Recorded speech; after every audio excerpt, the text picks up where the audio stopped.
Un homme atteint d'un cancer prend l'avion pour Washington. Il s'appelle Charles. Il est un roi d'Angleterre. Devant le Congrès américain, il prononce un discours historique. Le premier d'un monarque britannique depuis 34 ans. La presse commente son état de santé, elle s'attarde sur le protocole, elle rate l'essentiel, car derrière cette visite se cache une négociation bien plus importante. Elle concerne le pétrole, elle concerne le Golfe, elle concerne l'avenir énergétique de l'Occident. Londres cherche à se repositionner, Washington veut sécuriser ses approvisionnements, et Riyad observe, Riyad calcule, Riyad attend. L'alliance de 250 ans entre Londres et Washington traverse une zone de turbulence.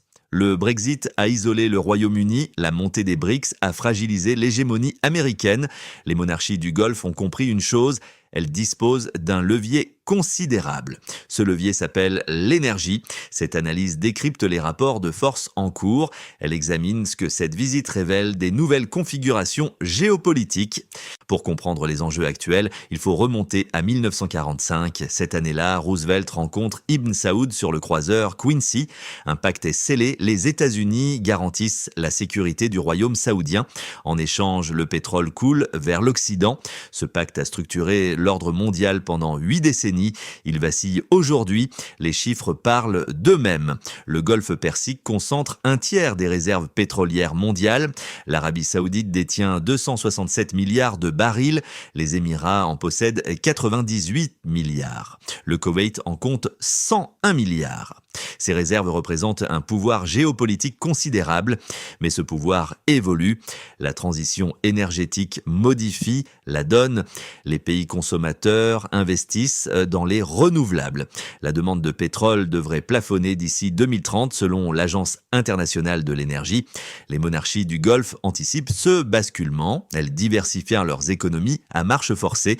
L'Arabie Saoudite a lancé Vision 2030 en 2016. Ce plan prévoit de réduire la dépendance aux hydrocarbures. Le fonds souverain saoudien, le PIF, gère désormais 700 milliards de dollars. Il investit dans le sport, le tourisme, la technologie. Neom, la ville futuriste, symbolise cette ambition. Le Qatar suit une trajectoire différente. Il mise sur le gaz naturel liquéfié. Le pays détient les 3e réserves mondiales de gaz.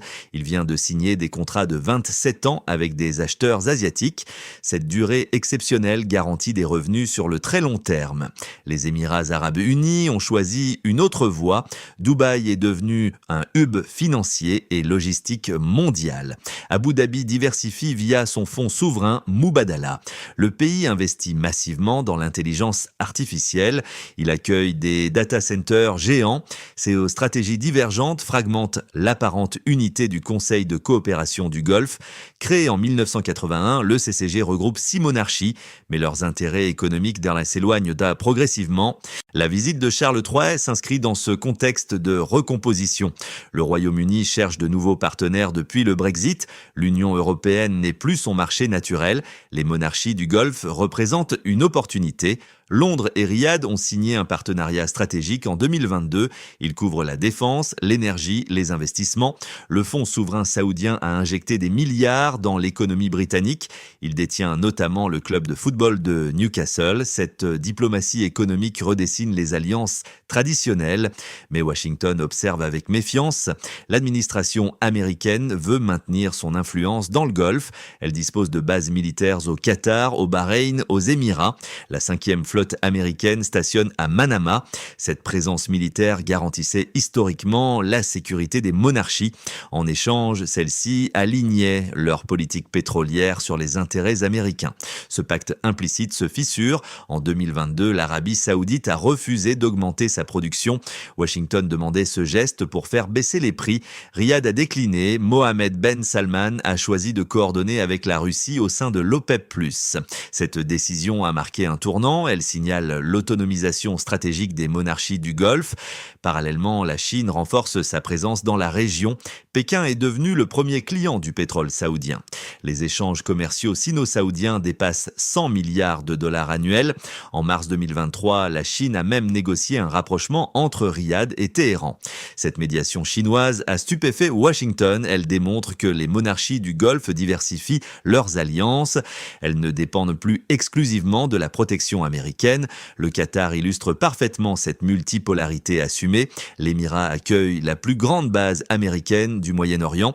Simultanément, il entretient des relations avec l'Iran. Il dialogue avec les talibans. Il a accueilli la Coupe du Monde 2022.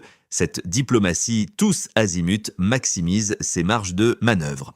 Les Émirats suivent une logique comparable.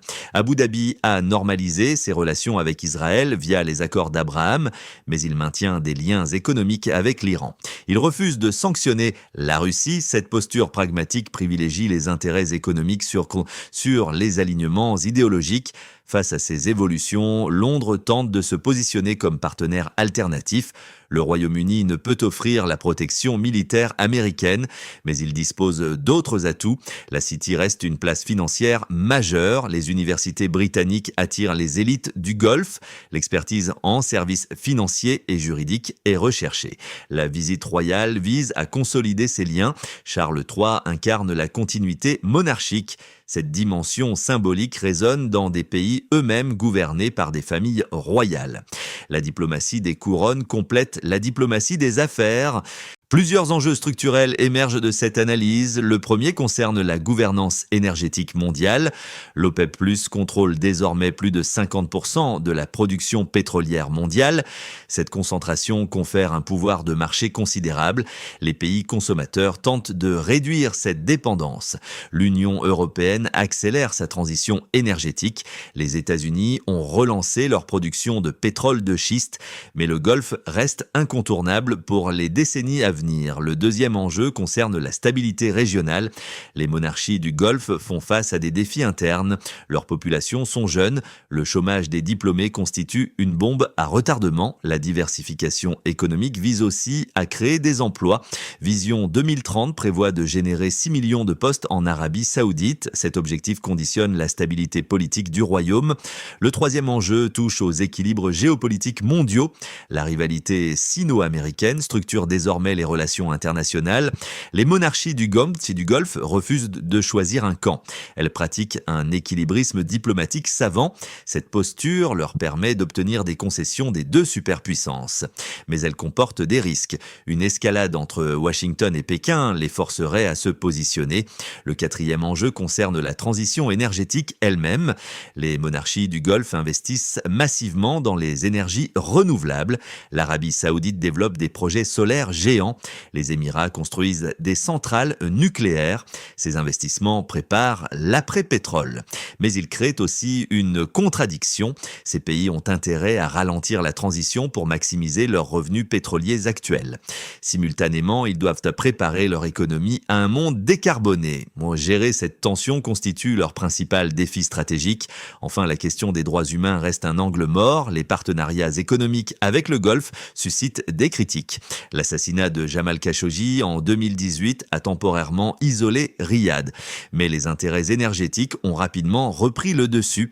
Cette réelle-politique interroge les valeurs proclamées des démocraties occidentales. La visite de Charles III à Washington dépasse largement le cadre protocolaire. Elle révèle les nouvelles lignes de fracture énergétique mondiale. Le Golfe Persique reste central dans l'architecture énergétique planétaire, mais les monarchies qui le bordent ont changé de posture. Elles ne sont plus des partenaires dociles. Elles négocient durement, elles diversifient leurs alliances, elles préparent l'après-pétrole. Londres et Washington doivent s'adapter à cette nouvelle donne. La compétition pour l'influence dans le Golfe s'intensifie. La Chine s'impose comme un acteur majeur. Les règles du jeu évoluent. Le pacte du Quincy appartient à une époque révolue. Les relations entre l'Occident et le Golfe se reconfigurent sur des bases plus transactionnelles. Une question demeure ouverte pour notre analyse. Les monarchies du Golfe parviendront-elles à transformer leurs économies avant que la demande pétrolière ne décline structurellement? Leur stabilité politique et leur influence géopolitique dépendent de cette course contre la montre. Partagez votre analyse dans les commentaires. Si cette analyse vous a interpellé, abonnez-vous à Voix interdite. Chaque jour, nous décryptons les sujets qu'on vous cache. À demain.